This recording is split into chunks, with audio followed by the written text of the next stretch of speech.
Assalamualaikum warahmatullahi wabarakatuh. Alhamdulillahi rabbil alamin. Wassalatu wassalamu ala ashrafil mursalin. Nabiyyina wa maulana Muhammadin wa ala alihi wa sahbihi ajma'in. Wa ashhadu an la ilaha illallah wahdahu la syarikalah. Wa ashhadu anna Muhammadan abduhu wa rasuluh. Sallallahu alaihi wa ala alihi wa sahbihi. Wa man tabi'ahum bi ihsanin ila yaumiddin. Alhamdulillah, puji syukur kita haturkan kehadirat Allah Subhanahu wa Ta'ala. Di kesempatan malam hari ini, kita bisa belajar bersama, bersamai oleh Majelis Taklim Al-Qalbu. Dan insya Allah di kesempatan kali ini kita akan membicarakan tentang overthinking, dalam arti bagaimana manusia mengendalikan pikirannya agar tidak terlalu berlebihan ketika dia menyikapi interaksi dia dengan orang lain. Termasuk diantaranya adalah agar dia tidak berlebihan pada waktu dia memikirkan urusan dunianya.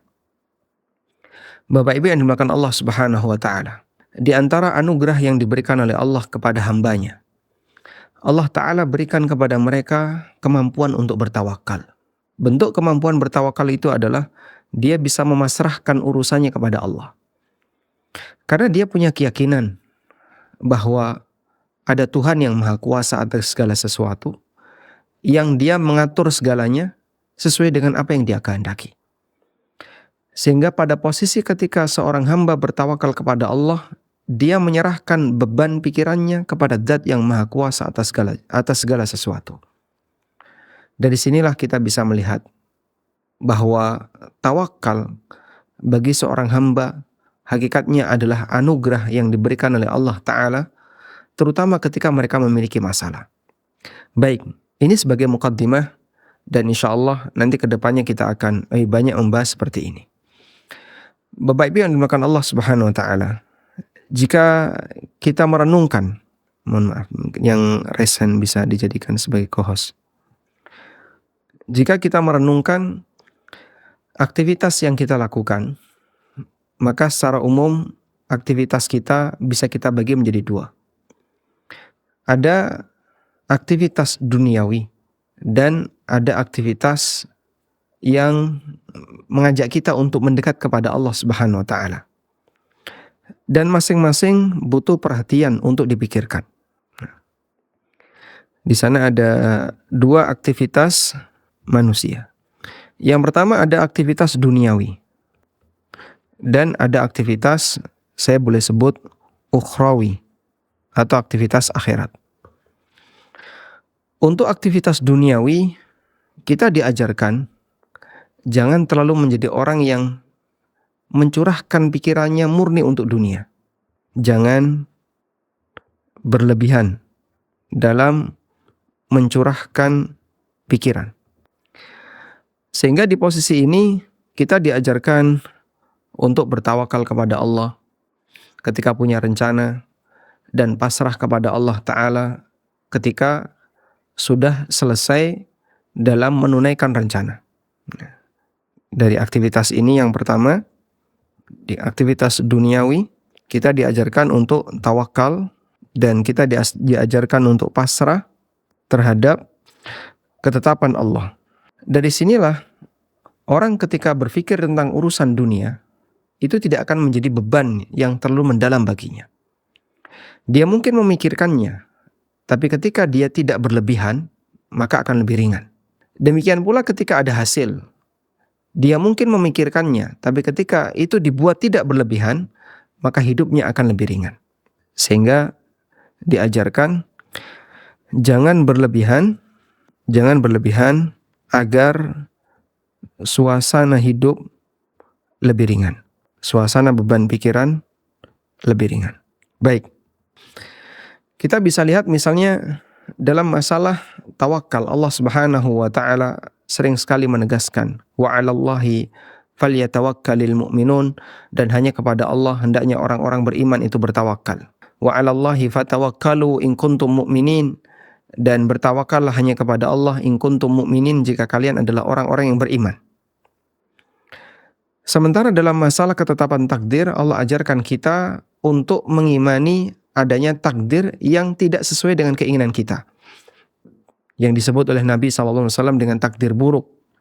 Sebagaimana yang disebutkan dalam hadis Jibril, Nabi SAW mengatakan, wa tu'mina bil qadari khairihi wa syarri, dan kau beriman kepada takdir yang baik maupun yang buruk. Ada sebuah pernyataan yang pernah disampaikan oleh Imam Ibnul Qayyim rahimahullahu ta'ala. Dalam pernyataannya, Ibnul Qayyim pernah menyebutkan keterangan dari gurunya, Syekhul Islam. Coba kita tuliskan di sini. Qala syekhuna, al-maqduru yaktanifuhu amran. Ada sebuah pernyataan yang pernah disampaikan oleh Ibnul Qayyim mengutip keterangan dari gurunya. Coba kita baca di sini. Wa kana syekhuna radhiyallahu anhu yaqul. Guru kami, ada kemungkinan guru kami di sini adalah Ibnu Taimiyah. Meskipun ada kemungkinan guru yang lain, tergantung dari konteks bagaimana yang dibicarakan oleh Ibnu Qayyim. Dan biasanya beliau mengisyaratkan di sebelumnya. Wa kana syekhuna radhiyallahu anhu yaqul, guru kami radhiyallahu anhu pernah mengatakan, al-maqduru yaktanifuhu amran. Sesuatu yang ditakdirkan oleh Allah itu diapit oleh dua hal. At-tawakkulu qablahu war-ridha ba'da. Tawakal sebelum rencana, sebelum kejadian, dan ridha setelah kejadian. Faman tawakkala 'ala Allah, maka barang siapa yang bertawakal kepada Allah qabla al-fi'li, sebelum dia melaksanakan rencana, wa radiya bil maqdi lahu ba'da al-fi'li, dan dia ridha terhadap apapun keputusan Allah setelah kejadian, faqad qama bil ubudiyah au ma'na hadza, maka berarti dia telah melaksanakan kesempurnaan ubudiyah, penghambaan kepada Allah Subhanahu wa taala. Maksudnya seperti ini, bahwa seorang hamba dia pasti punya keinginan. Kita semua pasti punya keinginan. Saat kita punya keinginan, maka yang kita lakukan adalah membuat rencana. Perwujudan keinginan itu, kita ingin agar mendapatkan sesuatu dan kita buat rencana. Lalu dalam perjalanan rencana itu ada hasil. Hasil ini ada dua kemungkinan, bisa sukses, bisa gagal. Hasil ada dua kemungkinan antara sukses atau gagal. Tayyib. Ketika seorang muslim dia punya rencana, kemudian dia laksanakan rencana itu, ada dua kemungkinan di sana. Bisa dia mendapatkan apa yang dia inginkan, dan yang kedua dia gagal mendapatkan apa yang dia inginkan. Semua ini dialami oleh semua manusia. Sehingga setiap manusia yang punya keinginan tertentu, dia akan merencanakan untuk mewujudkan keinginan itu, dan hasil ada dua kemungkinan, antara berhasil atau gagal.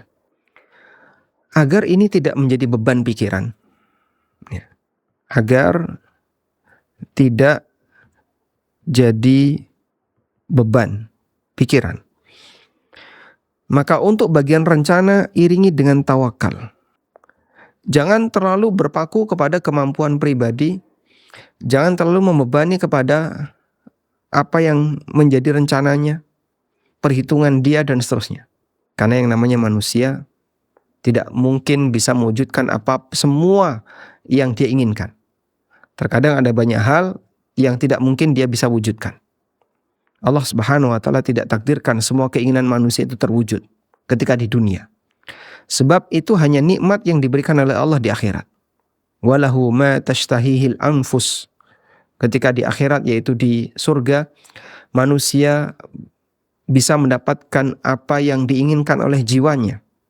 Ketika hawa nafsunya pengen A, pengen B, ketika dirinya punya keinginan A, keinginan B, semuanya diwujudkan oleh Allah. Suasana seperti itu hanya ada di akhirat. Ketika di dunia, manusia punya keinginan belum tentu terwujud. Maka manusia ketika dia punya rencana, tidak harus atau tidak semua rencana yang dia inginkan selalu ada hasil. Dari sinilah ketika dia punya rencana, agar tidak terlalu terbebani dirinya dengan rencana itu, maka iringi hidupnya dengan tawakal. Baik. Lalu dalam perjalanannya, di sana ada hasil. Hasil itu ada dua kemungkinan. Ada sukses, ada gagal. Orang akan mendapatkan beban yang kedua ketika apa yang dia inginkan ternyata gagal terwujud. Sehingga apa yang selama ini diharapkan ternyata tidak ada hasilnya. Apa yang sudah dia perhitungkan matang-matang ternyata gagal untuk bisa dia dapatkan. Dari sinilah seorang mukmin diajarkan agar dia pasrah terhadap takdir Allah Ta'ala. Apabila orang melakukan hal semacam ini, berarti dia telah beribadah kepada Allah dalam bentuk ridha terhadap keputusan Allah, ridha terhadap takdir Allah. Sehingga kata Syekhul Islam, takdir itu diapit oleh dua hal, at-tawakkulu qablahu war-ridha ba'da, tawakal sebelum mewujudkan rencana, dan ridha terhadap apapun hasilnya. Jika orang bisa melakukan seperti ini, maka beban pikirannya akan hilang. Kita bisa lihat misalnya, ada orang yang pengen lulus UN misalnya. Ini seorang pelajar, siswa SMA kelas 3. Karena saking besarnya keinginannya untuk lulus UN dengan nilai yang baik, atau bisa diterima di universitas luar negeri yang bonafit, misalnya di Oxford University atau di beberapa kampus di Jepang, maka dia berusaha untuk belajar sangat serius semaksimal mungkin yang mampu dia kejar. Kalau kemudian tidak diiringi dengan rasa tawakal, terlalu berpacu kepada atau terlalu berpangku kepada kemampuan pribadinya, mungkin yang terjadi adalah dia akan membebani pikirannya terlalu maksimal, sehingga bisa jadi dia justru stres, sampai kadang gak kenal waktu ketika belajar, sampai kadang gak doyan makan, sampai kadang dia susah untuk berinteraksi dengan yang lain, hidupnya menjadi tidak happy disebabkan karena dia terlalu terbebani dengan rencananya. Itu kalau dia gak punya tawakal. Tapi saat dia punya tawakal, dia tahu waktu. Di jam ini saya belajar. Di jam ini saya harus istirahat. Di jam ini saya harus berinteraksi dengan orang tua. Di jam ini saya harus berinteraksi dengan orang lain. Sehingga hidupnya lebih seimbang. Dia kerjakan apa yang menjadi rencananya sesuai dengan kemampuan dia. Saya bisanya sampai di sini, ya sudah. Kita lanjutkan besok. Sehingga kalau hari ini nggak selesai, hari ini tidak selesai, tidak perlu dipaksakan, kita lanjutkan besok. Tapi bagi mereka yang tidak punya rasa tawakal dan terlalu berpangku kepada kemampuan, pokoknya target hari ini A. Pokoknya A kalau belum terwujud, harus diusahakan. Karena nanti ada target jangka panjang, yaitu terwujudnya Z. Dan untuk bisa mendapatkan Z, dia harus menempuh dari A sampai X. Maka dalam posisi ini, terlalu membebani diri untuk bisa mewujudkan itu akan menjadi beban pikiran baginya. Baik, sebuah nasihat yang sangat indah yang disampaikan oleh Syekhul Islam dari kutipan yang disebutkan oleh Ibnu Qayyim. Dan lebih dari itu, apabila orang berhasil melakukan ini, berarti dia hakikatnya telah ridha terhadap ketetapan Allah Ta'ala, dan itulah bentuk ibadah seorang hamba kepada ketetapan Allah. Sebab kita tahu bahwasanya ketetapan Allah itu ada dua. Ada ketetapan syariat. Ketetapan syariat ini isinya perintah, larangan, dan aturan. Contoh perintah misalnya perintah sholat, perintah puasa. Contoh larangan minum khamar, larangan zina, larangan curang, dan seterusnya. Contoh aturan misalnya aturan pembagian waris, atau aturan nafkah bagi keluarga, dan seterusnya. Ibadah kita terhadap ketetapan syariat adalah mentaatinya. Ikuti apa yang menjadi aturan syariat dan ketetapan syariat, taati apa yang menjadi ketetapan syariat. Itulah ibadah kita terhadap ketetapan syariat. Yang kedua, ada ketetapan takdir. Ketetapan takdir bisa sesuai dengan apa yang diinginkan oleh manusia, dan ada takdir yang tidak sesuai dengan apa yang diinginkan oleh manusia. Pada posisi takdir yang tidak sesuai dengan apa yang diinginkan oleh manusia, mungkin bagi mereka yang tidak terima, dia bisa stres, dia bisa apalagi misalnya marah, dia bisa emosi. Namun seorang mukmin diajarkan, kalaupun kau mendapatkan takdir yang kurang bagus, yang tidak sesuai dengan keinginanmu, maka ibadah yang harus kau lakukan adalah pasrah. Ini ketetapan dari Allah Subhanahu wa taala. Sehingga saya mau memilih apa lagi kalau sudah menjadi ketetapan dari Allah. Sehingga ibadah kita kepada takdir bukan mengikuti takdir. Karena semua orang pasti mengikuti takdir, baik muslim maupun non-muslim. Karena semua ini akan menjadi hamba Allah. Semua yang ada di alam raya ini adalah makhluk Allah yang dia dikendalikan oleh Allah. Sebab Allah adalah Rabbul Alamin. Namun dalam urusan ketika orang sedang mendapatkan takdir yang tidak dia sukai, disitulah kelihatan bedanya antara orang yang punya iman terhadap takdir dan yang tidak punya iman terhadap takdir. Bagi mereka yang punya iman kepada takdir, maka yang dia lakukan adalah pasrah terhadap takdir Allah Subhanahu wa taala. Dan itulah bentuk ketetapan Allah terhadap takdir Allah. Tayyib.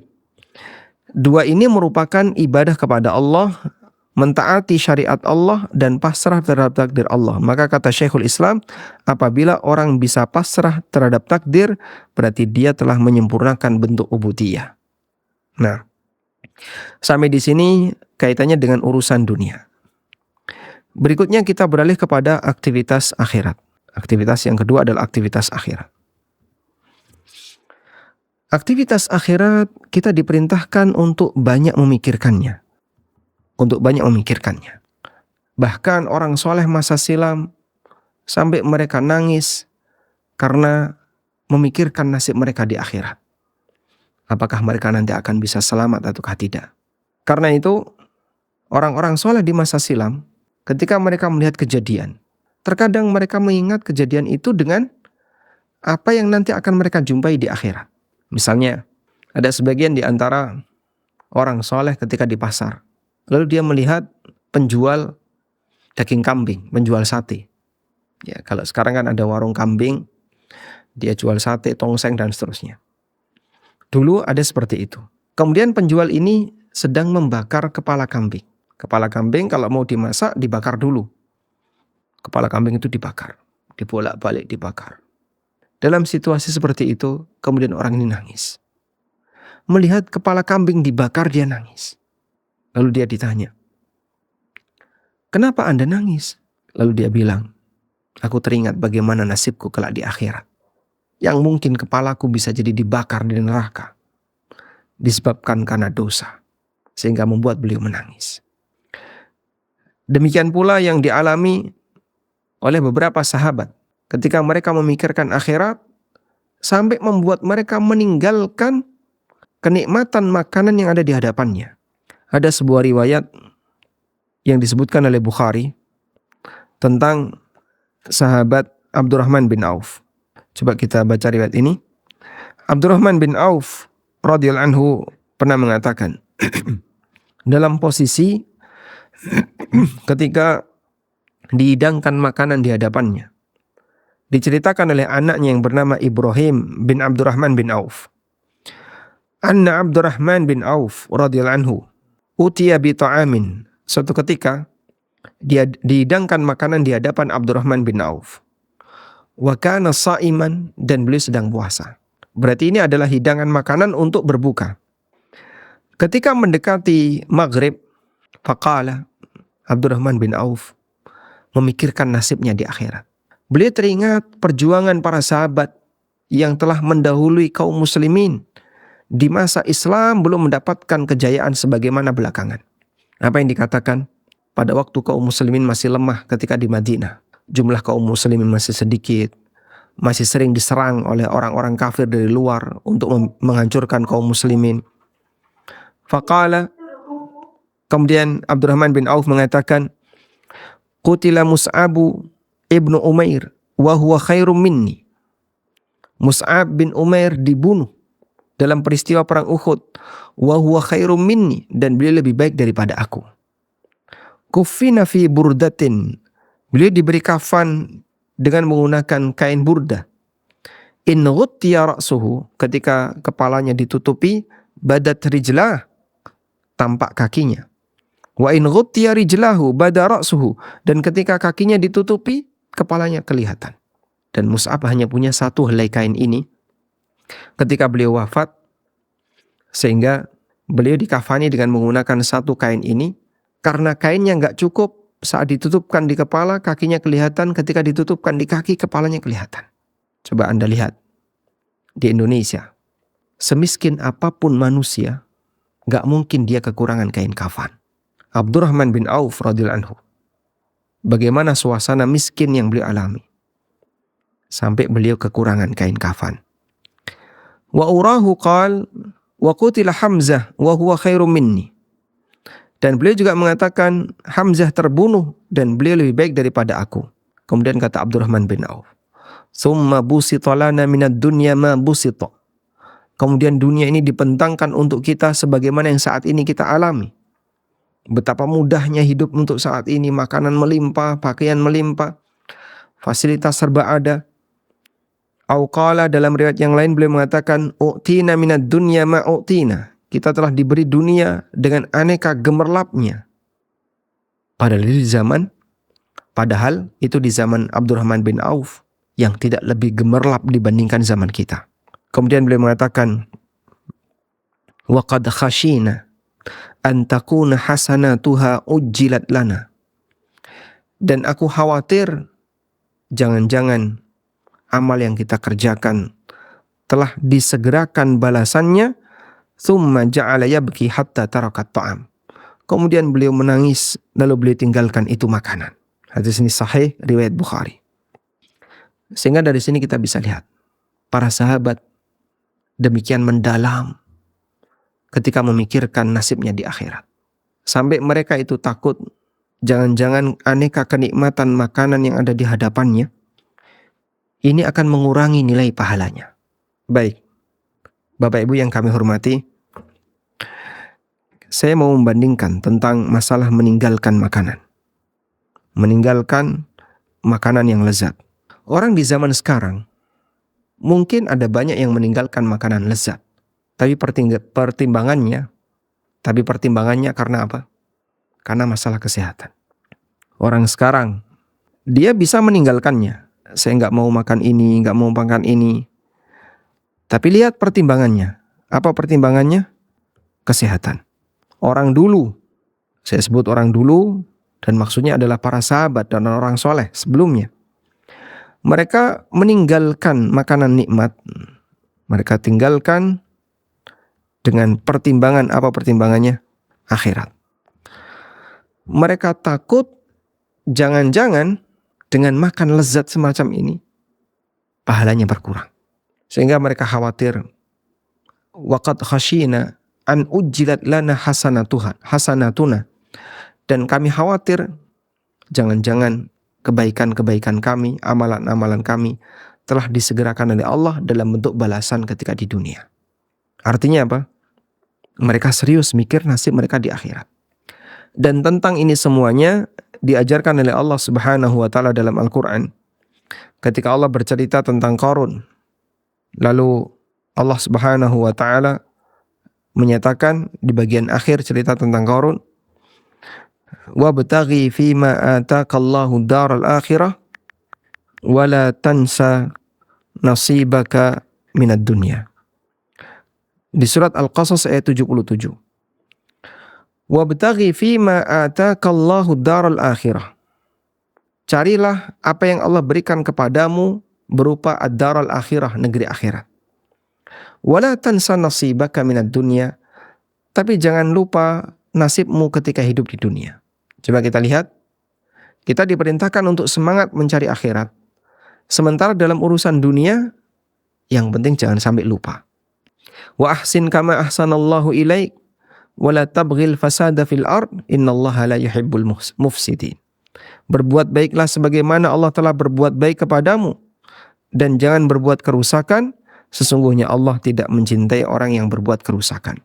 Nah, sehingga yang diajarkan dalam Al-Quran berkaitan dengan masalah bagaimana sih idealnya menyeimbangkan antara perhatian terhadap dunia dan perhatian terhadap akhirat.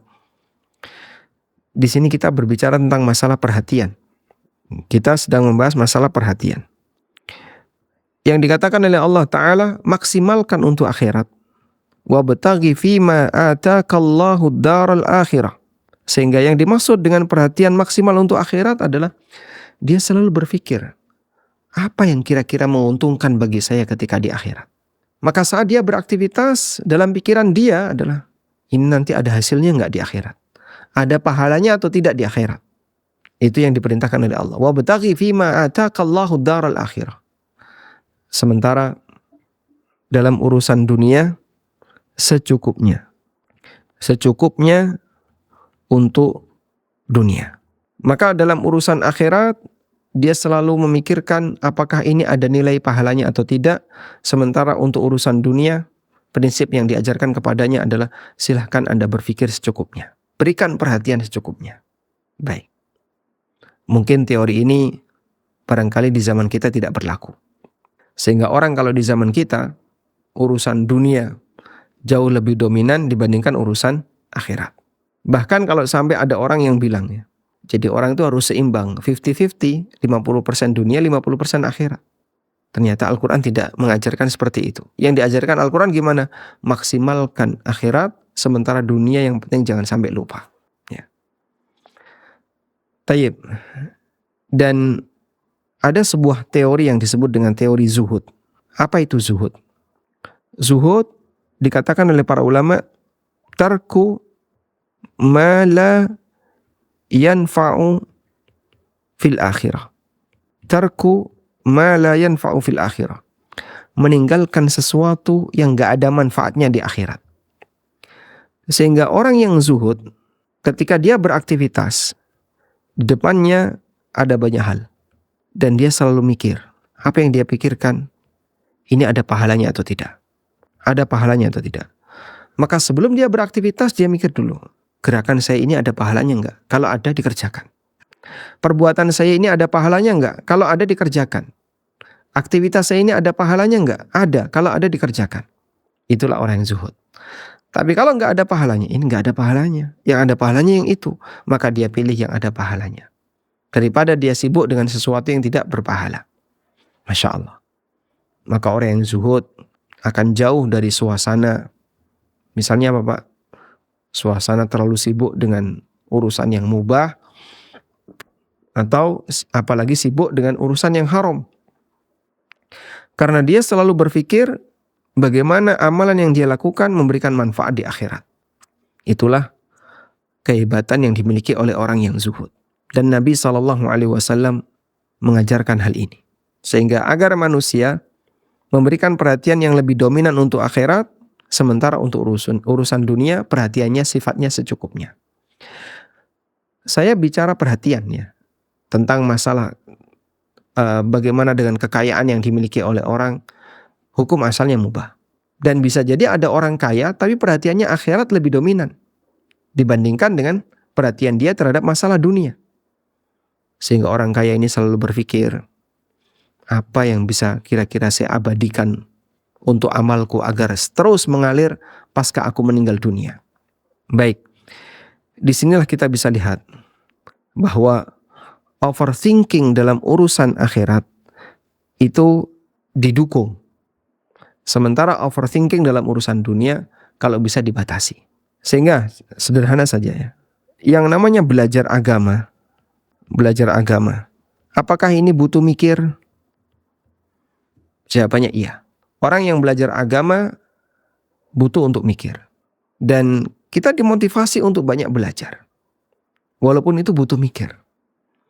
Apa tidak jadi beban pikirannya Pak? Iya jadi beban pikirannya. Tapi ini beban pikiran yang positif. Selanjutnya, mikir masalah. Mikir masalah. Apakah ini juga butuh mikir? Oh jawabannya jelas Pak. Itu juga butuh mikir.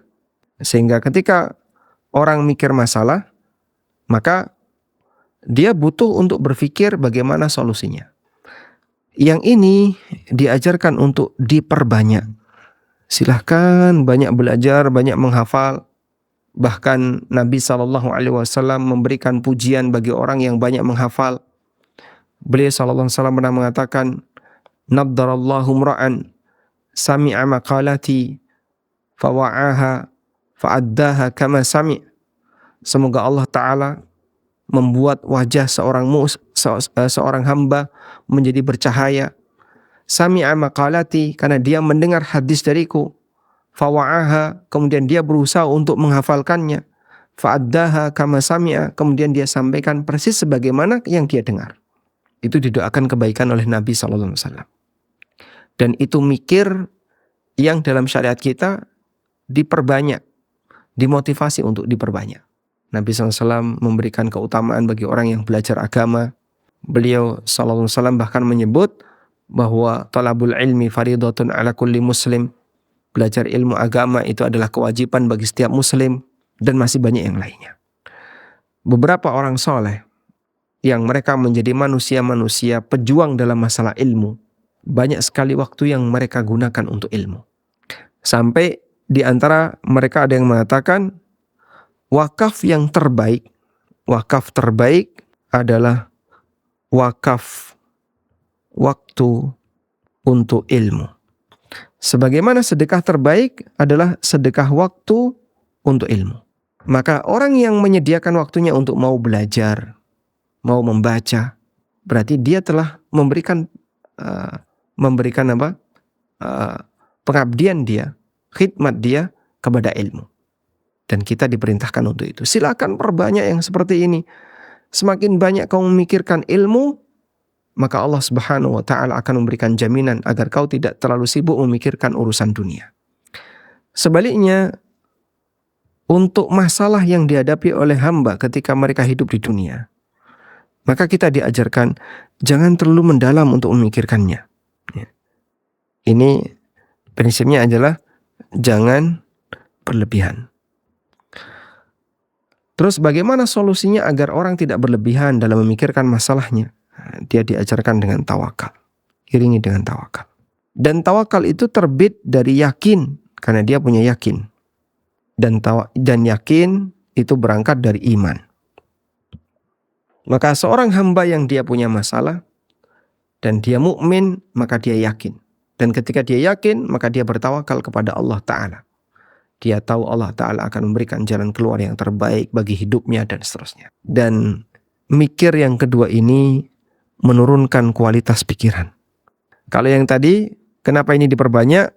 Bisa semakin meningkatkan kecerdasan hamba. Kalau ini menurunkan kecerdasan. Sehingga orang jadi tidak maksimal ketika berpikir karena pikirannya didesak oleh masalah. Terlalu mendalam. Ketika dia punya masalah, mikirnya terlalu jauh, justru itu akan melemahkan pikirannya. Wallahu a'lam. Jadi Anda bisa perhatikan ya bedanya di sini. Oleh karena itu, bagi mereka yang sibuk memikirkan agama, mikir belajar, mikir bagaimana dia mengajar, mikir bagaimana dia bisa membantu dakwah di tengah masyarakat, maka orang semacam ini ketika dia mikir seperti itu, rasanya nggak capek. Mikir baca Quran, mikir gimana caranya biar dia bisa baca kitab Arab misalnya. Butuh mikir. Termasuk diantaranya adalah menghafal Al-Quran, menghafal hadis. Ketika dia menghafalkan Al-Quran, menghafalkan hadis, dia menggunakan pikirannya. Tapi rasanya tidak capek. Beda dengan orang yang mikir masalah. Kadang sampai dia bilang, saya sudah stres. Nah, kalau stres itu kan sudah mencapai titik klimaks, kemudian dia terjun bebas. Ada yang bilang kemudian, saya sudah gak sanggup memikirkan ini lagi. Dan masih banyak urusan yang lain yang sebenarnya mikir masalah itu kita diajarkan agar turunkan intensitasnya, karena ini bisa mengurangi nilai kecerdasan seorang hamba. Baik. Selanjutnya, dalam aktivitas duniawi, kita diajarkan oleh Allah Ta'ala untuk berinteraksi dengan baik kepada sesama. Di sana ada interaksi. Namun interaksi ini sesuai kebutuhan. Karena terkadang ketika orang melakukan interaksi yang berlebihan, yang terjadi justru numpuk dosa. Membuat dia jadi tidak maksimal ketika dia beribadah, disebabkan karena aktivitas yang berlebihan dalam berinteraksi. Oleh karena itu, dalam berinteraksi, kita tidak boleh terlalu gampang baper. Ya. Dalam berinteraksi, misalnya penyakit yang paling tidak kita sukai adalah gampang baper. Dikit-dikit dipikir, dikit-dikit dipikir, dikit-dikit bawa perasaan. Dan yang namanya perasaan itu akan ngajak manusia untuk lebih dominan tidak menggunakan akal. Sampai ada ungkapan yang disampaikan oleh seorang ulama bahwa pada diri kita itu kan ada 4 yang memberikan pertimbangan. Akal, hawa nafsu, perasaan, dan kehormatan. Lalu mereka mengatakan yaqulul aqlu bil anfa wa yaqulul hawa bil amta wa yaqulu al atifah bil arfaq wa yaqulu wa taqulu al muru'ah bil arfa. Jadi ada 4 yang menjadi bahan pertimbangan seorang manusia ketika dia menghadapi masalah. Pada posisi ketika ada orang yang dapat masalah, datang aneka masalah. Sebab yang namanya hidup ini pasti akan ada masalah. Sudah? Dia punya 4 pertimbangan yang ada pada dirinya. Pertimbangan logika, pertimbangan akal, pertimbangan perasaan, pertimbangan hawa nafsu, dan pertimbangan kehormatan. Saat dia punya masalah, maka akal akan memberikan solusi kira-kira apa yang paling bermanfaat untuk hidupnya. Itu akal. Sedangkan perasaan akan mencari solusi apa yang kira-kira lebih bisa meluapkan kasih sayang. Sedangkan yang ketiga, ya, apa saja tadi? Akal, perasaan, hawa nafsu. Kalau hawa nafsu, maka dia akan mengarahkan bil amta, apa yang paling nikmat bagi hidupnya.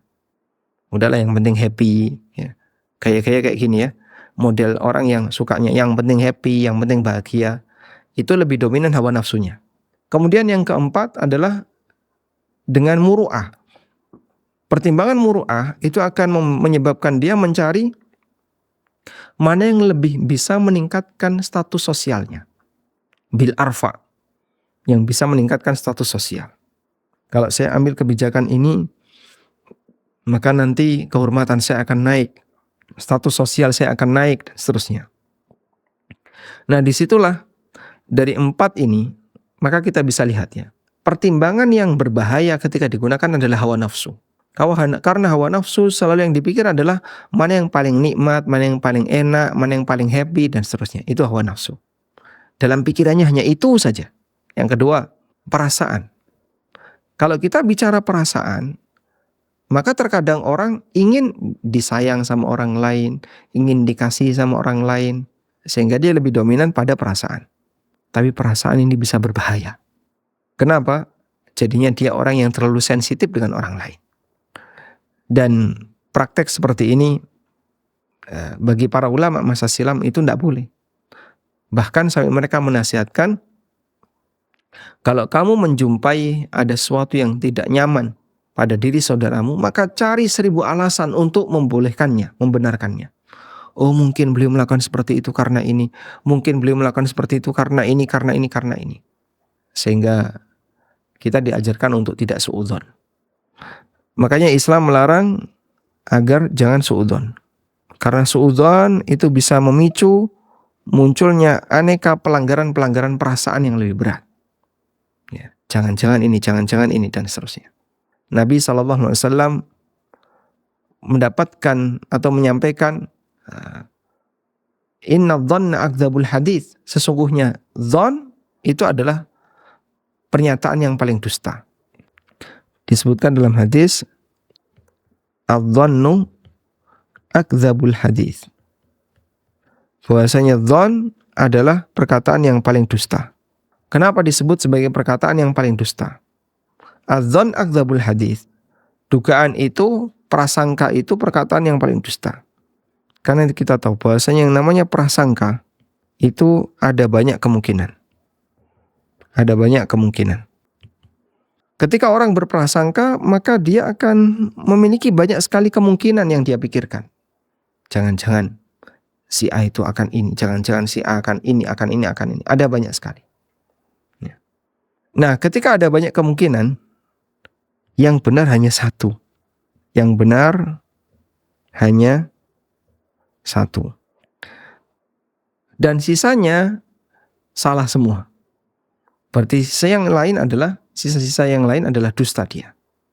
Sebagai contoh misalnya, si A memergoki si B, misalnya si A memergoki si B bersama seorang akhwat misalnya. Ada? Nah, ketika A suudzon sama B, suudzonnya itu kan ada banyak kemungkinan. Mungkin bisa jadi itu misalnya apa? Oh, itu adiknya. Oh, mungkin itu kakaknya. Mungkin itu teman kuliahnya. Mungkin itu mantan pacarnya. Mungkin ada banyak kemungkinan. Nah, dari sekian banyak kemungkinan, yang benar berapa? 1. Yang lainnya salah semua. Maka dikatakan oleh Nabi SAW, adz-dzannu akdzabul hadits, bahwasanya prasangka itu adalah ucapan yang paling dusta, karena ketika di situ ada banyak kemungkinan, yang benar cuma 1. Karena itu Allah Subhanahu wa taala memerintahkan agar tidak banyak dzan. Ya.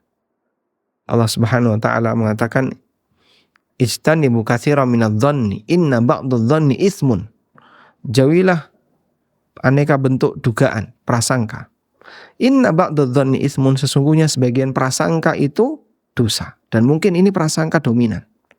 Dari sini ketika Allah taala melarang kita untuk memicu prasangka, maka apabila ada peluang seperti itu, sebaiknya kita memberikan alasan. Suatu ketika Nabi SAW, beliau keluar masjid nganterin Sofiyah, istrinya, pulang ke rumah. Karena Sofiyah datang ke tempat beliau malam hari. Akhirnya diantarkan oleh Nabi SAW, ini Sofiyah ke rumahnya. Ada sahabat dari jauh melihat, itu kan Nabi SAW. Maka mereka langsung mengejar sambil lari, karena ingin ketemu Rasulullah SAW. Kemudian Nabi SAW mengatakan, ala rislikuma, tetap di tempat kalian, jangan bergerak, nanti dulu. Innaha Sofiyah. Wanita ini adalah wanita yang bernama Sofiyah bintu Huyai, dan itu sudah menjadi istri Rasulullah SAW.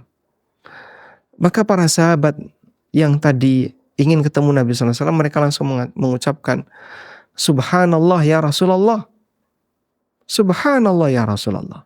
Artinya, bagaimana mungkin Anda merasa bahwasanya kita akan suudzon kepada Anda? Jadi maksudnya ketika sahabat itu datang mendekat, sementara Nabi SAW masih bersama Sofiyah, mereka dilarang jangan mendekat.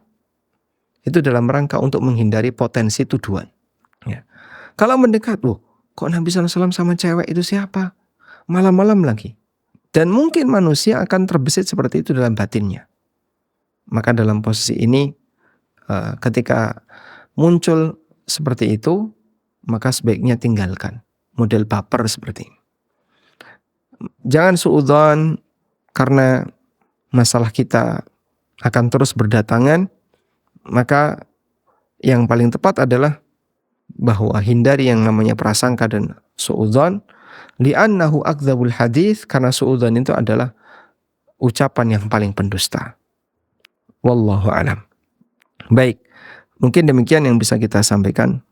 Semoga apa yang kita bahas di sini bermanfaat. Wassallallahu ala nabiyyina Muhammadin wa ala alihi wa sahbihi wasallam. Masya Allah. Masya Allah, ilmu yang sangat bermanfaat Ustaz yang sudah disampaikan oleh guru kita Ustaz Aminur Bait. Semoga Allah mudahkan kita semua untuk mengamalkannya. Baik, selanjutnya bagi insan kolbu yang ingin bertanya, nanti dipersilahkan via chat ya, atau raise hand dibatasi sementara mungkin 3 orang bisa Ustaz ya. Baik, insya Allah. Sebentar Pak, saya takkan. Siap. Silakan disiapkan bagi yang mau menyampaikan sesuatu. Ya. Mungkin nanti ditulis di kolom chat. Sambil menunggu ini Ustaz, peserta yang sambil baik, silakan. Ya, belum ada pertanyaan, mungkin dari Ana dulu Ustaz ya. Silakan. Jadi Kolbu ini kan platform kesehatan mental muslim, di mana kami itu kan menyediakan jasa konseling bersama beberapa psikolog muslim dengan tuntunan Al-Quran dan As-Sunnah. Nah, yang ingin Ana tanyakan, sejauh mana Ustaz kita ini dikatakan boleh untuk meminta pertolongan expert dalam hal ini psikolog Ustaz ya, untuk berkonsultasi gitu Ustaz. Betul Ustaz. Kalau masalah meminta konsultasi kepada orang lain, meminta saran atau konsultasi kepada orang lain dalam aneka masalah yang dimiliki oleh pribadinya, wallahu alam, sebenarnya nggak ada batas ya. Karena Nabi SAW pernah mengatakan, hakul muslim alal muslimi khamsun. Kewajiban seorang muslim bagi muslim yang lain ada 5. Kemudian beliau menyebutkan salah satunya adalah wa idzastansahaka fansahhu. Kalau ada orang yang minta nasihat kepadamu, maka kasih nasihat dia. Sehingga nggak ada salahnya orang minta nasihat, minta saran, dan seterusnya. Cuman bedakan dengan mereka yang terlalu sering curhat terhadap masalahnya. Sehingga dikit-dikit dia selalu curhat.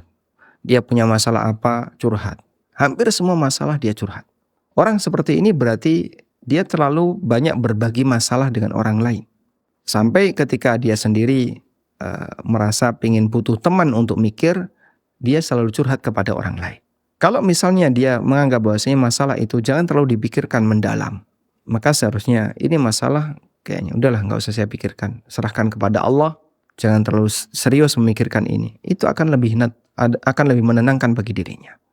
Lebih tenang dia dan tidak terbebani dengan masalah itu. Tapi kalau dia pingin agar semua masalah yang dia miliki didengerin sama orang, akhirnya dia banyak berbagi masalah dengan orang lain, dengan curhat-curhat yang dia sampaikan, itu tidak akan ada ujungnya. Sebab yang namanya hidup pasti akan selalu diiringi dengan masalah. Sebagaimana yang kita tahu bahwa Nabi Adam alaihissalam diturunkan oleh Allah di muka bumi untuk menjalani hukuman. Sebagaimana yang dinyatakan oleh Hasan al-Basri, wa innama unzila Adamu ilaiha uqubatan. Sesungguhnya Adam diturunkan ke muka bumi dalam rangka menjalani hukuman. Dan tidak ada orang yang hidup di muka bumi ini tanpa masalah. Allah Subhanahu wa taala menegaskan, وَلَنَبْلُوَنَّكُمْ بِشَيْءٍ مِّنَ الْخَوْفِ وَالْجُوعِ وَنَقْصٍ مِّنَ الْأَمْوَالِ وَالْأَنفُسِ وَالثَّمَرَاتِ وَبَشِّرِ الصَّابِرِينَ. Sungguh kami akan memberikan ujian kepada kalian dengan adanya rasa takut, rasa lapar, dan seterusnya, dan aneka ujian-ujian yang lain. Dan itu bentuknya ujian fisik. Ada ujian batin. Ujian batin adalah ketika dia punya masalah, sakit hati, dan seterusnya, kemudian dia pendam. Kalau itu terlalu banyak, kemudian numpuk, membuat dia jadi stres. Tapi bagi mereka yang dia tahu bahwasanya tidak semuanya harus kita tahan dalam batin kita, udah kita lepaskan saja. Bahkan bila perlu kita lupakan. Sehingga di situ betul ada masalah, mungkin Anda sakit hati, udah saya lupakan aja. Biar tidak mengendap terlalu dalam. Nah, yang seperti itu ketika dilakukan oleh seorang muslim, maka hidupnya akan terasa lebih nyaman. Kalau itu berat untuk dia lupakan, maka dia curhatnya kepada Allah Subhanahu wa taala. Sehingga kita diajarkan agar mengadu kepada Allah. Sebagaimana Nabi Ya'qub alaihissalam ketika beliau mengadu kepada Allah Ta'ala, beliau mengatakan, innama ashku bathi wa huzni ilallah. Aku hanya akan mengadukan kesedihanku kepada Allah. Dan itu yang bisa membuat seorang hamba jadi tenang. Karena dia ingat Allah saat dia punya masalah. Nabi SAW mengatakan, apabila beliau SAW punya masalah, kata sahabat Jabir, karena Nabi SAW idza jadabahu amrun shalla. Nabi SAW kalau punya masalah serius, beliau sholat. Maka pelarian beliau ketika punya masalah adalah bermunajat dengan Allah. Sebab Allah janjikan, ala bidzikrillahi tatmainnul qulub. Bukankah dengan zikrullah hati seorang hamba bisa menjadi tenang? Sehingga kita diajarkan untuk banyak zikrullah, diajarkan untuk banyak mengingat Allah dalam rangka untuk menurunkan potensi gejolak batin yang itu gak akan ada ujungnya kalau tidak dikendalikan. Nah, wallahu alam. Ya, tapi Ustaz, ini udah ada beberapa pertanyaan yang masuk di chat Ustaz. Yang pertama ini, Bismillah, izin bertanya Ustaz, apakah ada tips untuk menghindari atau menghilangkan pikiran berlebihan tentang duniawi? Jazakallahu khairan. Apakah ada tips untuk menghindari pikiran berlebihan tentang duniawi? Karena ini masalah pikiran, maka harus dikendalikan dengan pikiran. Sehingga penyeimbangnya adalah apa yang harus kita pikirkan untuk membatasi pikiran ini. Di antara yang perlu kita pikirkan seperti ini. Sedalam apapun Anda mikir dunia, gak ngeser rezeki Anda. Gak bakalan ngefek, gak geser rezeki Anda. Sehingga rezeki kita gak bakalan bertambah gara-gara kita terlalu serius mikir dunia. Sebagaimana umur kita tidak akan bertambah karena kita terlalu serius memikirkan kesehatan. Kadang kan orang itu terlalu sibuk mikir kesehatan ya. Terutama saat orang sudah berusia 65-an ke atas. Selalu saja yang dia pikir sehat. Betapa takutnya dia dengan yang namanya sakit. Sehingga ketika dia sakit itu rasanya Masya Allah tersiksa sekali. Dan takutnya luar biasa. Dan kalau sudah sakit yang dia pikirkan kapan sembuh.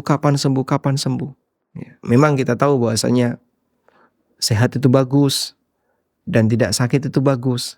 Tapi terlalu menjadi beban pikiran, tentu justru itu akan membahayakan bagi dirinya. Dan kita tahu bahwasanya umur manusia itu tidak ada hubungannya dengan yang namanya kesehatan. Ada banyak orang yang hidupnya sering sakit tapi usianya panjang. Sebaliknya ada orang yang mungkin sepanjang hidupnya dia sehat-sehat saja tapi usianya pendek. Sesuai dengan apa yang dikehendaki oleh Allah. Oleh karena itu, berkaitan dengan hal ini, maka untuk menyeimbangkan bagaimana agar kita tidak terlalu berlebihan dalam memikirkan dunia. Coba Anda bayangin ya. Serius-serius banget saya mikir dunia. Kalaupun saya mikir dunia dengan serius sampai 100%.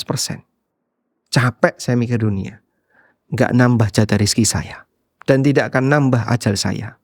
Sebab ajal telah ditakdirkan oleh Allah.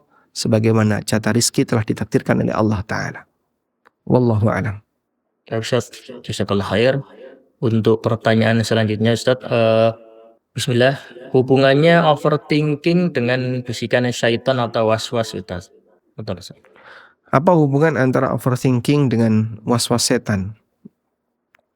Waswas setan itu beragam ya.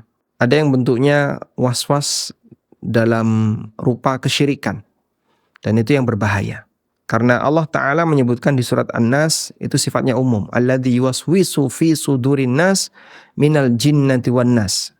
Bahwa setan khannas itu yuwaswisu fi sudurin nas. Selalu membisikkan dalam dada manusia.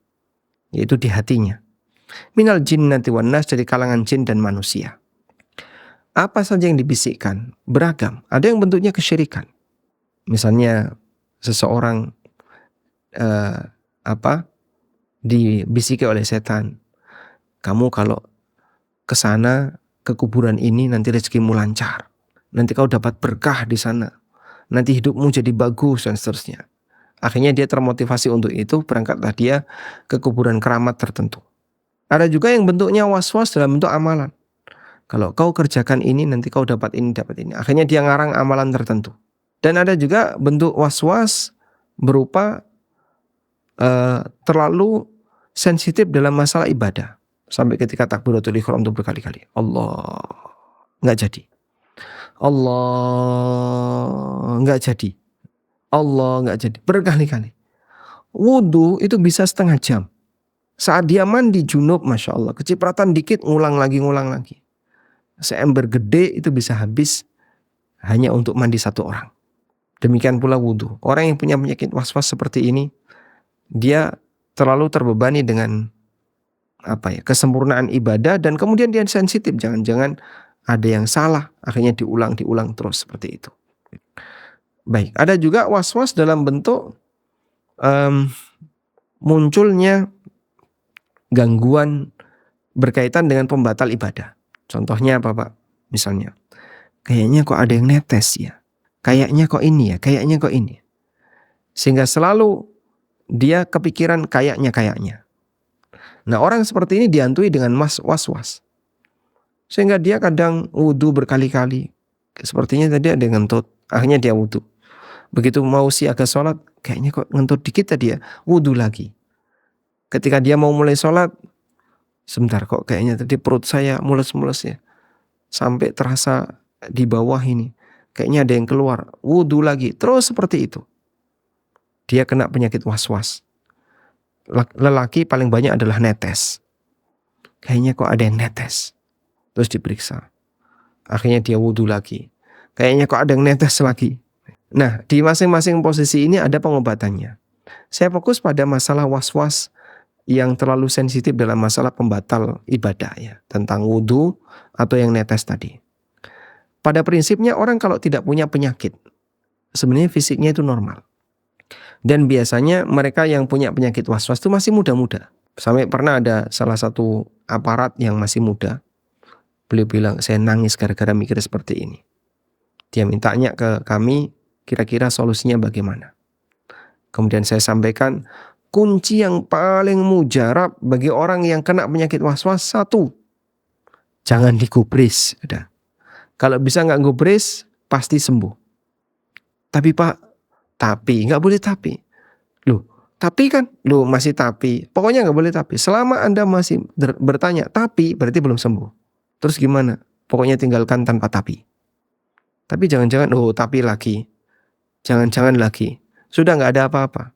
Maka muncul perasaan, jangan-jangan netes, jangan-jangan ada yang netes. Buang saja perasaan itu, anggap nggak ada apa-apa. Karena dalam hal ini Anda sedang kena penyakit was-was. Sampai Nabi SAW pernah menyebutkan orang yang kena penyakit was-was dengan ngentut. Lalu beliau SAW mengatakan, La tansarif hatta tasma' sautan au tajidarihan. Jangan batalkan sholatmu sampai kau dengar suara ngentut atau kau mencium bau ketika buang angin. Mencium bau entut. Nah, ada orang yang tanya ke saya kayak gini, Pak, kalau ngentutnya nggak bau, nggak kita cium baunya, dan kentutnya tidak dan kentutnya tidak bersuara, itu membatalkan sholat nggak? Ya, Anda sadar nggak tadi ngentut? Iya, tapi tidak ada aromanya dan tidak bersuara, batal nggak sholat? Ya batal. Nah, tapi hadis ini gimana? Itu hanya berlaku bagi mereka yang kena penyakit was-was. Sementara bagi orang normal yang tidak punya penyakit was-was, nggak berlaku hadis ini. Wallahu a'lam. Barakallahu fiik, Ustaz.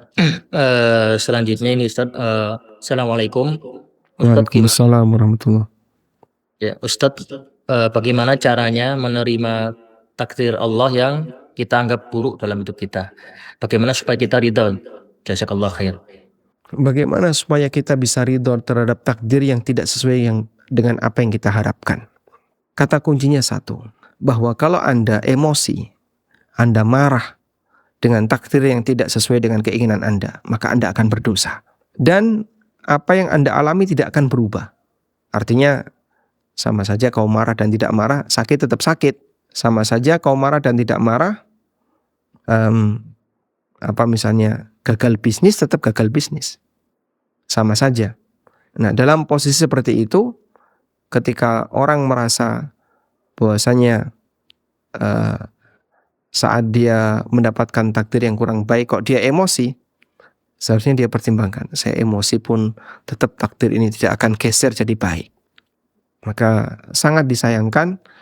Oleh karena itu, yang penting untuk kita perhatikan adalah ketika kita mendapatkan musibah dunia, maka mintalah kepada Allah agar jangan sampai menimbulkan musibah akhirat, musibah agama.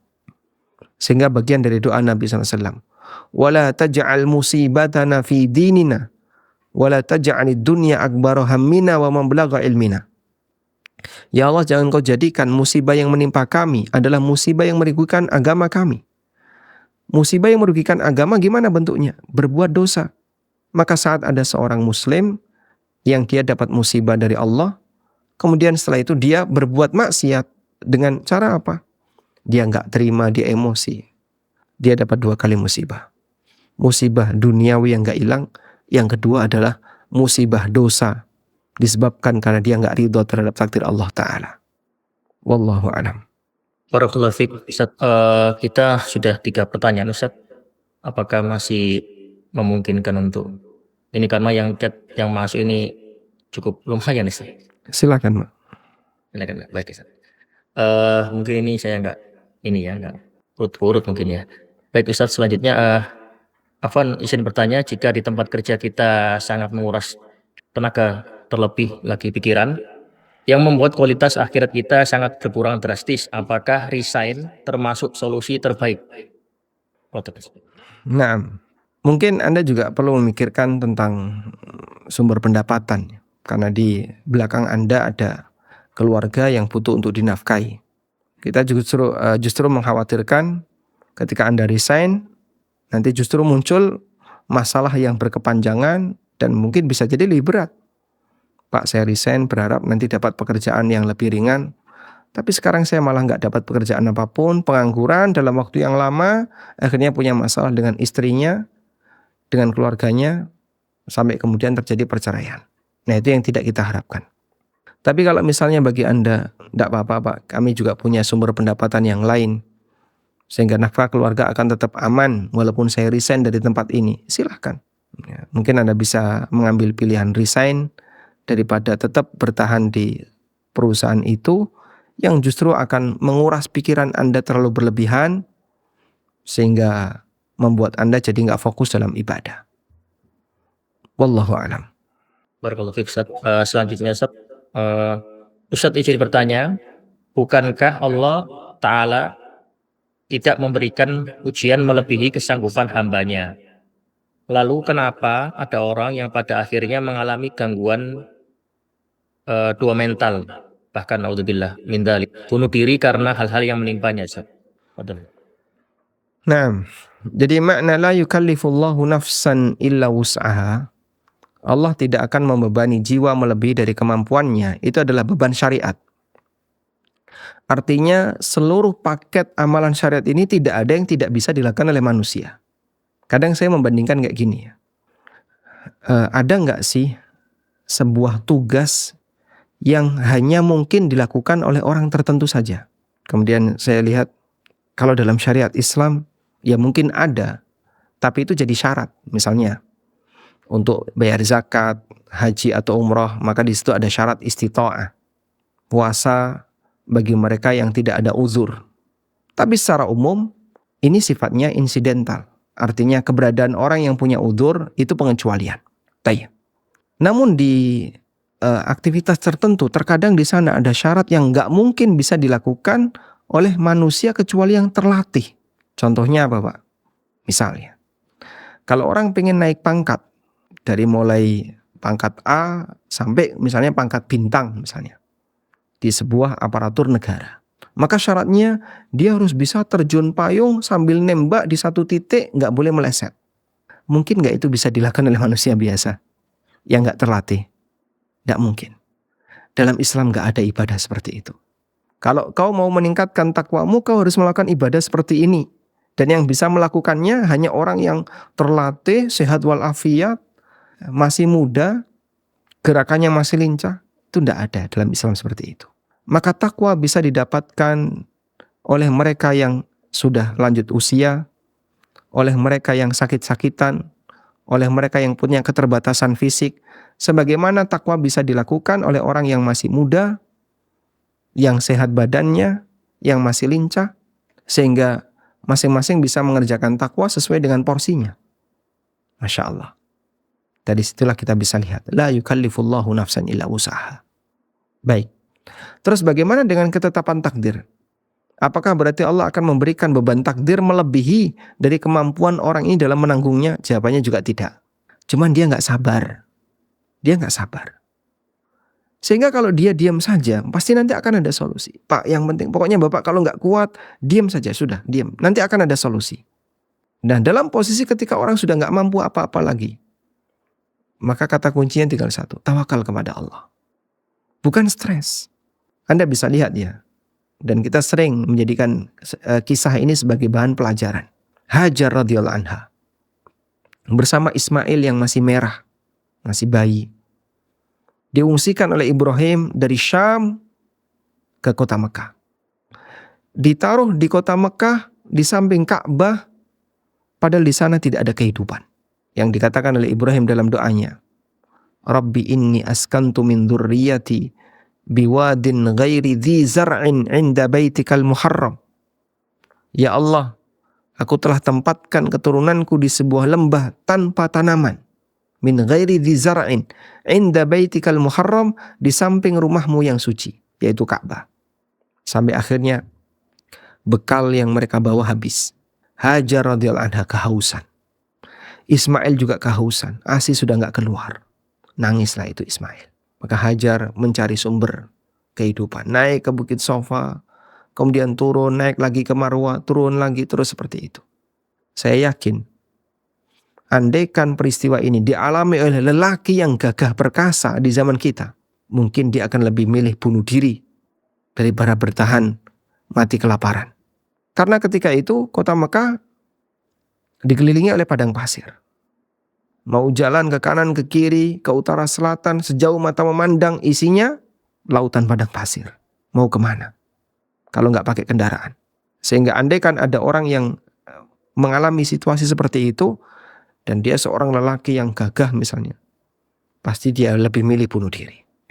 Tapi Masya Allah, Ibunda Hajar radhiyallahu anha, beliau bersabar, beliau cari semampunya. Sampai ketika sudah nggak dapat, mentok di puncaknya nggak ada, Allah turunkan pertolongan. Dari situlah kita bisa mendapatkan pelajaran bahwa kenapa ke orang itu bunuh diri dan seterusnya. Ya, kata kuncinya bukan karena melebihi dari batas kemampuannya, tapi orang ini nggak sabar. Andaikan dia sabar, pasti dia akan mendapatkan solusi.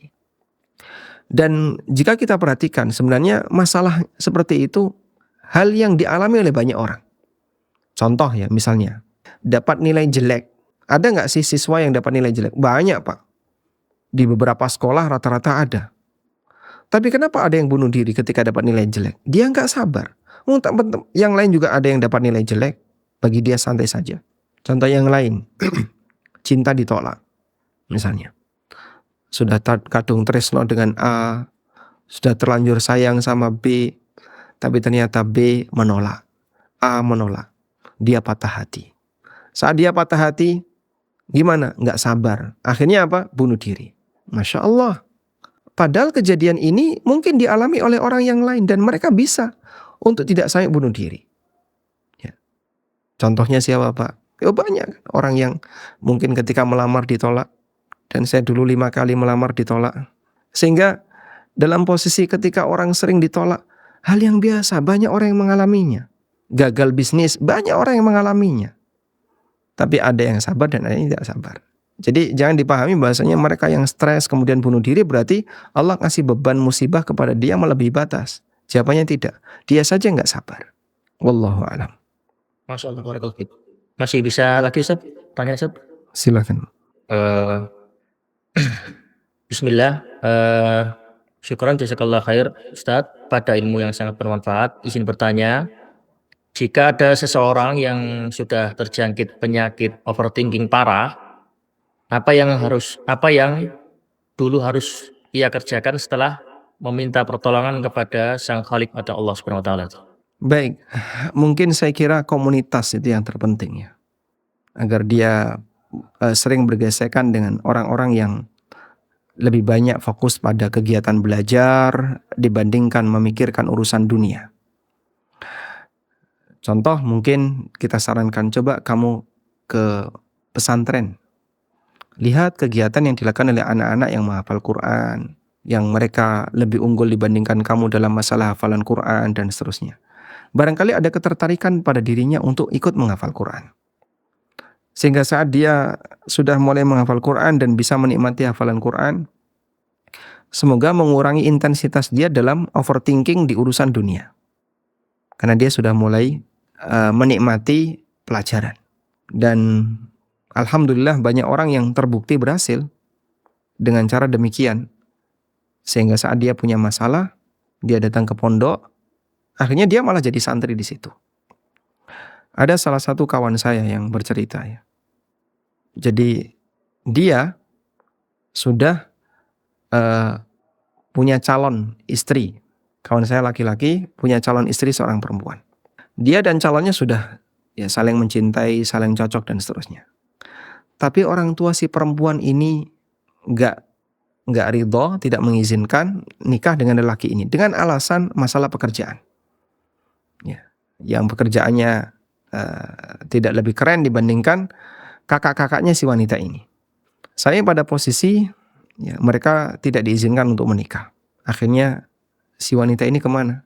Ke pondok. Dan dia mondok. Daripada nanti terjebak dalam stres yang terlalu berat, dalam beban pikiran overthinking yang berlebihan, sudah fokus untuk belajar agama. Dan apabila seseorang fokus pada hal tertentu yang bermanfaat, maka dia akan meninggalkan yang tidak bermanfaat. Dalam situasi ketika itu tidak bisa dikendalikan, Pak, saya sudah berusaha untuk konsultasi sama para psikolog dalam masalah ini, tetap saja terngiang-ngiang. Ya karena solusinya mungkin hanya solusi teori duniawi. Janji Allah Ta'ala, huwallazi anzala as-sakinata fi qulubil mu'minin. Dialah zat yang menurunkan as-sakinah, ketenangan bagi hati orang-orang yang beriman. Di mana as-sakinah itu bisa saya dapatkan? Di majelis ilmu dan majelis Quran. Ala bidzikrillahi tatma'innul qulub. Bukankah dengan zikrullah hati seorang hamba bisa menjadi tenang? Sehingga orang bisa mendapatkan ketenangan itu di majelis di mana Allah Ta'ala akan menurunkan as-sakinah kepadanya. Dan majelis ilmu salah satunya. Sebagaimana dalam hadis yang terkenal ya, majtama'a qaumun fi baitin min buyutillah, apabila ada sekelompok orang berkumpul di salah satu masjid Allah, yatluna kitaballah wa yatadarasunahu bainahum, yang kegiatan mereka adalah membaca kitabullah dan saling mengkajinya, illa nazalat alaihimus sakinah, maka Allah akan turunkan as-sakinah, ketenangan didapatkan. Mungkin bisa dicoba seperti ini. Wallahu a'lam. Barakallahu fiik, Ustaz. Selanjutnya, Assalamualaikum. Ustaz, bagaimana caranya agar tidak overthinking? Sekarang saya lagi terapi ke psikiater tentang mental health, dan salah satunya karena overthinking, Ustaz. Jazakallah khair. Barakallahu fiik. Mungkin kurang lebih teorinya sama ya. Coba Anda mulai mengalihkan perhatian ke ilmu agama dengan belajar lebih serius. Nah, belajar lebih serius itu dibuat yang lebih sistematis, di mana Anda bisa menjangkau pondok pesantren yang Anda bisa datangi rutin di daerah Anda.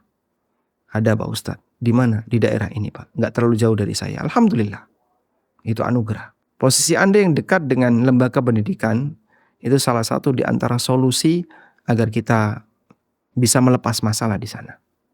Dengan cara apa? Anda coba ikut gabung belajar di sana. Ikuti program pendidikan yang ada di sana, ikut menghafal Quran misalnya, atau ikut kajian di sana secara rutin. Ketika itu sistematis, maka Anda punya ketertarikan untuk terus bertambah. Pak, saya bisa datang tiap pekan, akhir pekan, Sabtu, Ahad saya berangkat ke sana. Walhamdulillah. Anda ikuti misalnya menghafal Quran. Dari mulai juz amma, alhamdulillah sudah berhasil Pak. Beralih ke juz 29, alhamdulillah sudah berhasil. Nah, itu yang dimaksud sistematis.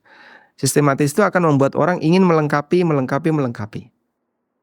Nah, kalau sudah demikian, semoga nanti bisa mengurangi intensitas Anda yang terlalu serius dalam memikirkan masalah pribadi.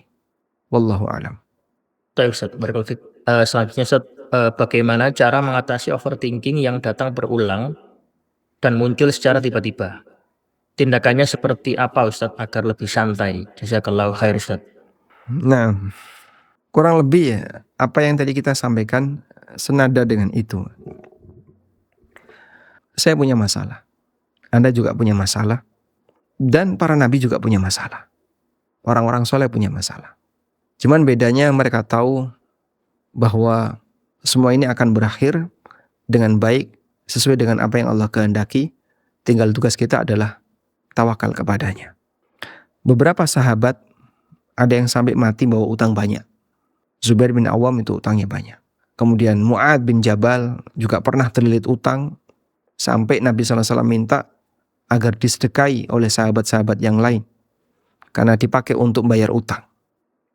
Muhammad bin Sirin, beliau pernah dipenjara gara-gara utang. Dan kemudian ketika Anas bin Malik meninggal, Anas berwasiat agar yang memandikan jenazahnya adalah Muhammad bin Sirin. Akhirnya beliau dikeluarkan dari penjara untuk memandikan jenazahnya Anas. Setelah itu balik lagi ke penjara. Muhammad bin Sirin. Kemudian Abu Kilabah al-Jarmi, yang beliau hidup dengan penuh keterbatasan. Hingga beliau hidup tinggal berdua, dalam posisi beliau itu buta dan lumpuh. Dan pembantunya hanya satu, yaitu seorang anak yang usianya sekitar 12 tahun. Tapi anak itu mati karena diterkam oleh binatang buas. Dan Abu Kilabah al-Jarmi selalu mengucapkan, Alhamdulillahilladzi afani mimma ibtalahumullah wa faddalani ala katsirin mimman khalaqa tafdila. Segala puji bagi Allah yang telah menjagaku dari musibah yang dialami oleh orang lain, dan Allah ngasih anugerah yang besar bagiku. Sampai Abu Hazim ketika mendengarkan ini beliau terheran. Situasi Anda seperti ini, tapi kenapa Anda selalu mengucapkan kalimat itu? Jawab dia, di sana banyak orang sakit, tapi dia tidak beriman. Bukankah aku lebih nikmat dibandingkan dia? Karena saya beriman, saya sakit, dia sakit, sama-sama sakit. Bukankah saya bisa bersyukur kepada nikmat Allah dan itu ibadah? Banyak orang yang tidak bisa bersyukur kepada Allah padahal dia dikasih nikmat yang berlimpah. Bukankah itu nikmat dari Allah? Dan demikian seterusnya. Dalam situasi beliau itu buta, lumpuh, hanya bisa duduk, gak bisa ngapa-ngapain. Tapi selalu terucap dalam lisannya, Alhamdulillah, Alhamdulillah, Alhamdulillah. Kebahagiaan tergambar karena membandingkan nikmat yang dimiliki oleh orang lain dibandingkan dengan nikmat yang beliau miliki. Beliau masih punya banyak nikmat. Berupa bisa zikir, menjadi orang mukmin dan seterusnya. Mungkin itu yang bisa Anda lakukan ya. Jadi, kalaupun Anda mengalami kesusahan, masih banyak orang yang kesusahannya di bawah Anda atau lebih parah dibandingkan Anda. Wallahu a'lam.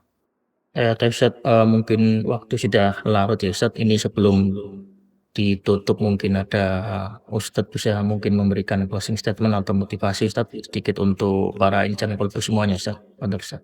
Baik. Jadi dari apa yang tadi kita sampaikan, kita lihat unsur dalam diri kita itu dua, ada jasad, ada pikiran, ada arwah.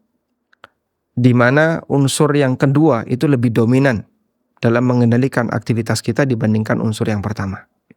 Oleh karena itu, pastikan unsur jiwa itu lebih sehat dibandingkan unsur fisik dan jasad. Karena jiwa yang sehat akan lebih bisa produktif dibandingkan jiwa yang terlalu banyak beban. Dan jangan bebani jiwa ini dengan terlalu banyak bergesekan yang bermasalah dengan orang lain. Kata Imam Asy-Syafi'i rahimahullah, bi'sazad ilal ma'ad al-udwan alal ibad. Sejelek-jelek bekal menuju akhirat adalah bermusuhan dengan anggota masyarakat. Itu jadi beban besar bagi hati kita. Semakin banyak orang yang tidak kita sukai, orang yang menjadi musuh, maka makin banyak gesekan yang akan kita rasakan. Dan itu jadi tambahan beban bagi batin yang akan berbahaya bagi diri kita. Semoga apa yang kita bahas ini bermanfaat. Wassallallahu ala nabiyyina Muhammadin wa ala alihi wa sahbihi wa sallam. Wa akhiru da'wana anil hamdulillahi rabbil alamin. Wassalamualaikum warahmatullahi wabarakatuh.